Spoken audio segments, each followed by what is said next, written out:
Los que están dentro la conocen como la Orden. Otros, durante más de 150 años, la han conocido como la sección 322 de una sociedad secreta alemana. También fue conocida durante algún tiempo como la Hermandad de la Muerte. Ocultos, supersecretos, desconocidos, pero su poder en la sombra no tiene igual. Desde 1832, esta sociedad secreta ha permanecido en oscuridad. Hasta ahora.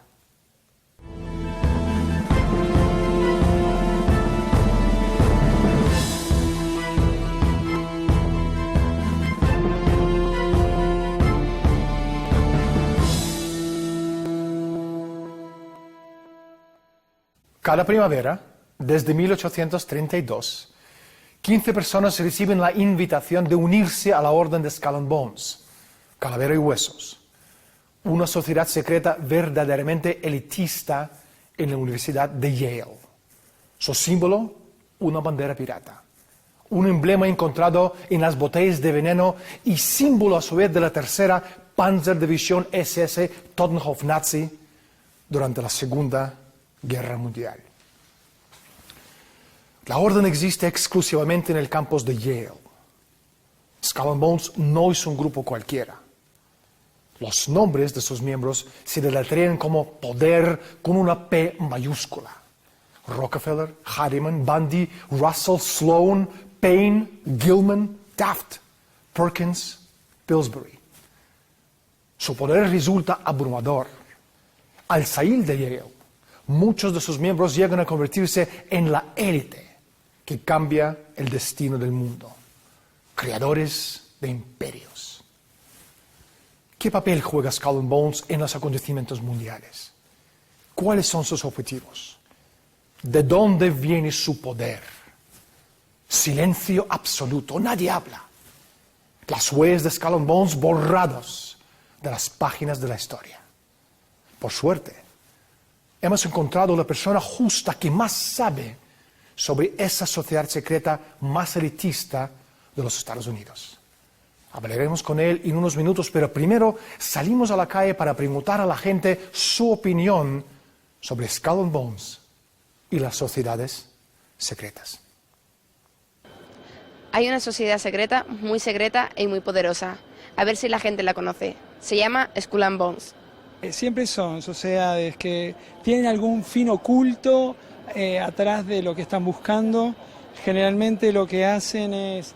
O sea, nunca representan las sociedades secretas como algo natural. Una sociedad secreta es cuando los miembros son exclusivos y no se sabe que son miembros de esa sociedad. Pues me imagino que es un grupo de personas asociadas que no quieren que se descubra lo que hacen. Como dice la palabra, que es un grupo de gente que se reúne con intenciones de formar con ciertas logias, como una logia, no se lo veo por ese lado. Si te digo el nombre ya no es secreta. Franc-maçon en francés, y también esto, sí, hay muchos de estos de brujos. No sé, no, la verdad que no lo sé, me imagino que la KGB será una asociación secreta, no sé. Más de lo que veo en las películas, más de lo que veo en Código Da Vinci, más de lo que veo en todo ese tipo de películas, que me fascinan y me atrapan, nunca se me dio por estudiar sobre ese tema. En su mayoría por ansias de poder. Poder, secretismo, oculto, sociedades secretas. ¿Quién podría arrojar algo de luz sobre estos asuntos absolutamente desconocidos? Sobre asuntos de Skull and Bones, Calavera y Huesos, la sociedad secreta elitista de los Estados Unidos. Por suerte, y desde la sombra, hemos encontrado la persona justa que más sabe sobre el tema. Chris, bienvenido al programa. ¿Verdaderamente existen las sociedades secretas en el siglo XXI o solamente en los libros de Dan Brown? Por supuesto. Sin ninguna duda. De acuerdo con la definición clásica de cualquier léxico sociológico, las sociedades secretas existen. La definición clásica de una sociedad secreta es que son como un cuartel o una pirámide. En la base está un montón de gente que se dedica a arreglar la información financiera y que en círculos masónicos se denominan masones del porche. Se encargan de tareas administrativas porque en toda organización tiene que haber gente que encienda o apague la luz.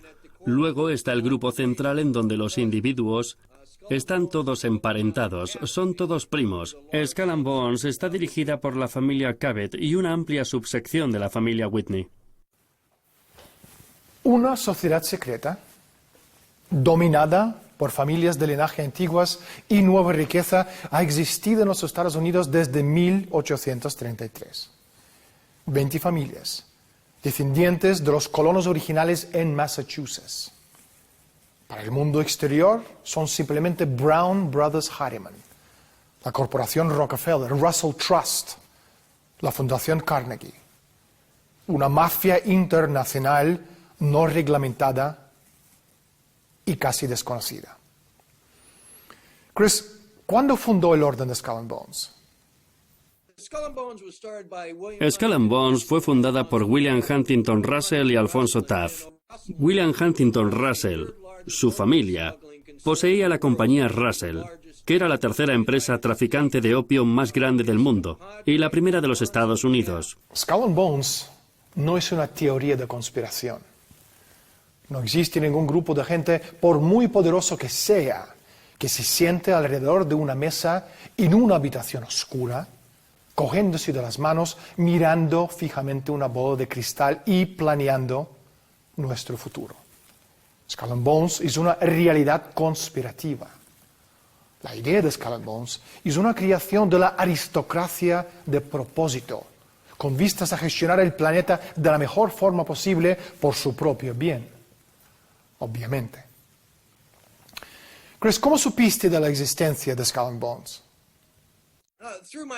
Por mi padre. Mi padre era de la CIA. Entró en el espionaje en los años 30 en un intercambio de estudiantes con China. Luego siguió en el SAS y su última misión secreta fue redactar un informe sobre el sudeste de Asia para la CIA. Siguió allí muchos años y acabó conociendo a un tal coronel Lansdale en Vietnam en 1956. Pronto intentó dejar la agencia porque no quería verse involucrado en operaciones con droga. La dejó en el 59 y en 1969 me preguntó qué pensaba de la guerra de Vietnam.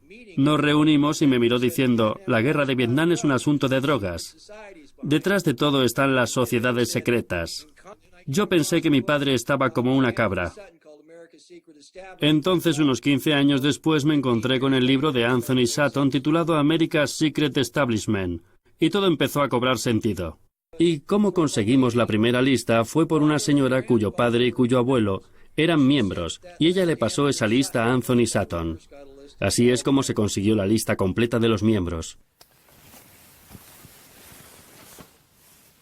Skull and Bones es un elemento muy importante de las estructuras oligárquicas de los últimos 180 años.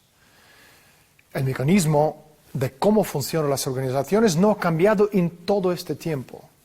Es un sistema que se perpetúa a sí mismo, una telaraña virtual de intereses financieros, políticos, económicos e industriales.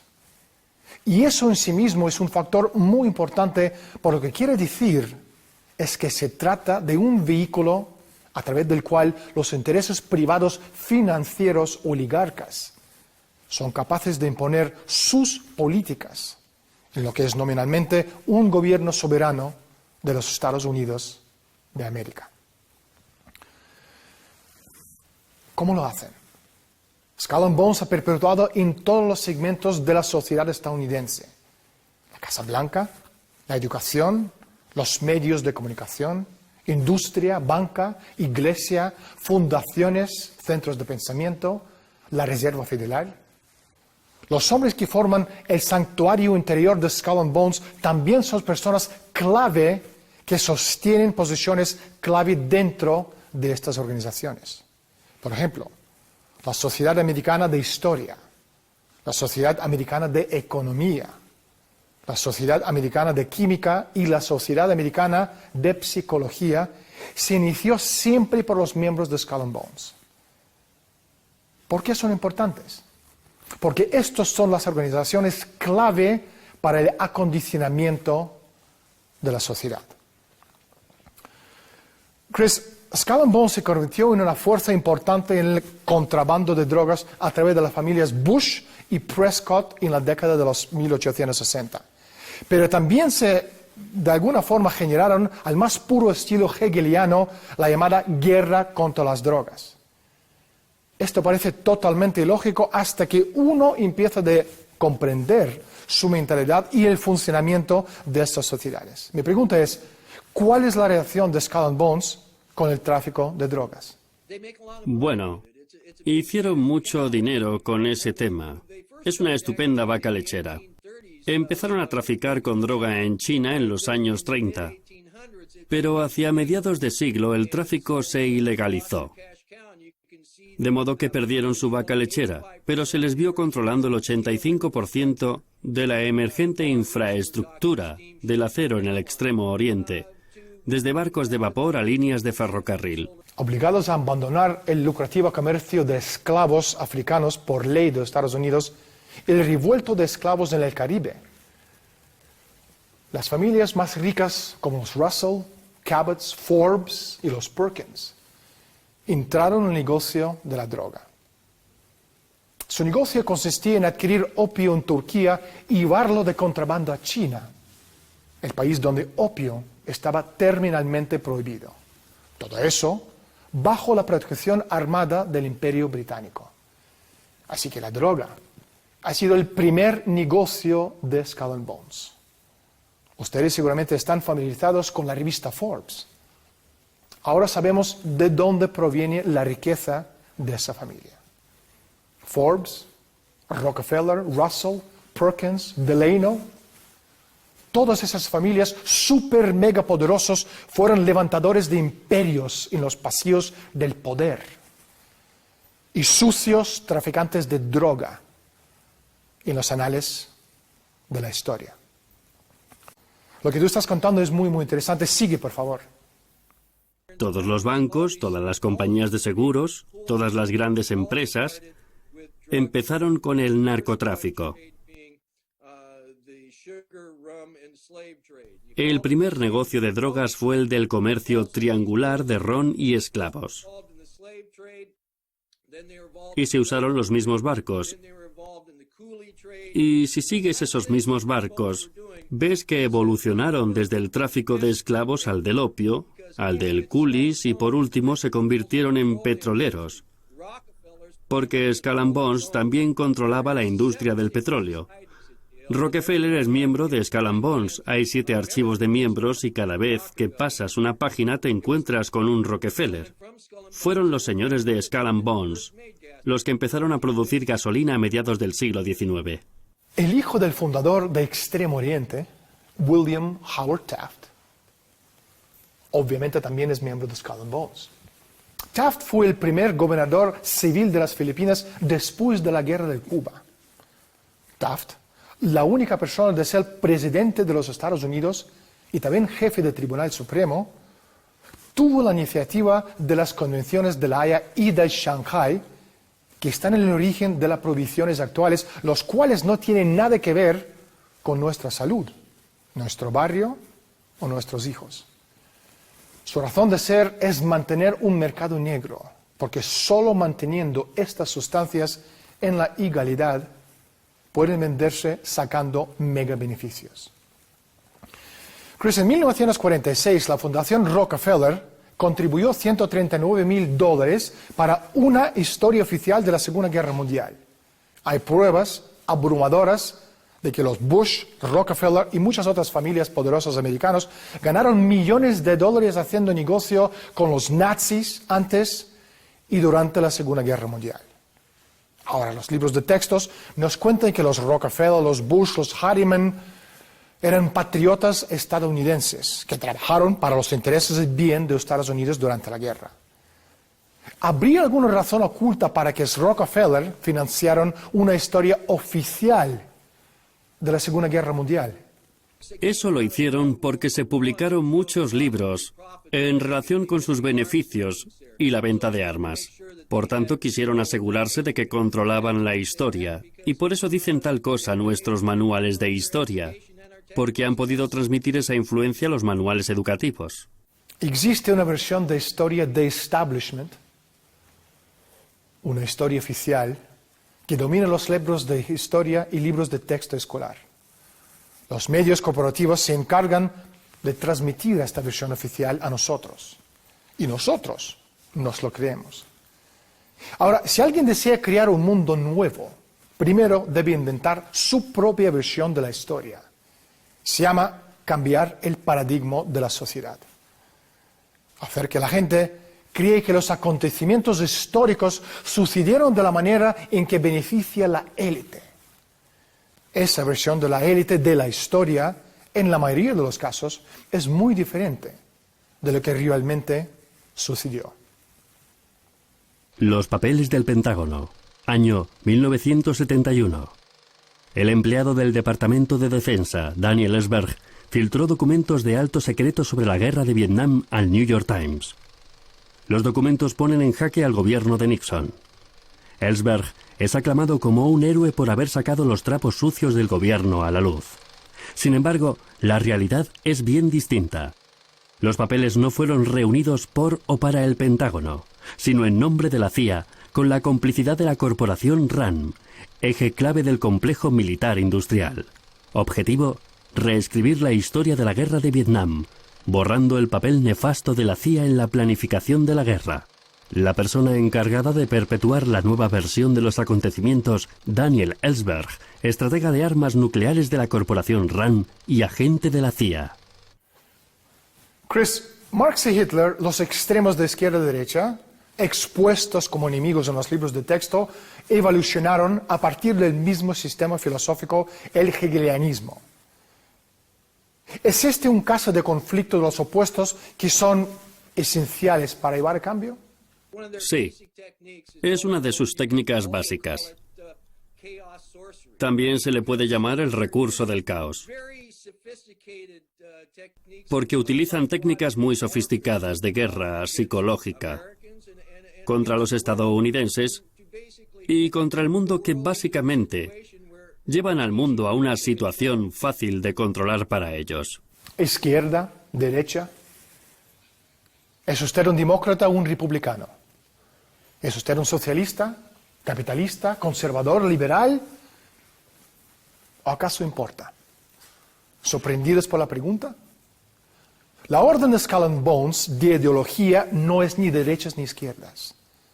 Izquierda y derecha son herramientas artificiales para lograr el cambio.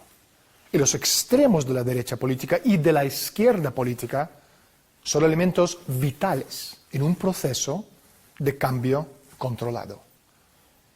En un proceso dialéctico de un choque de opuestos, produce una síntesis, un nuevo orden.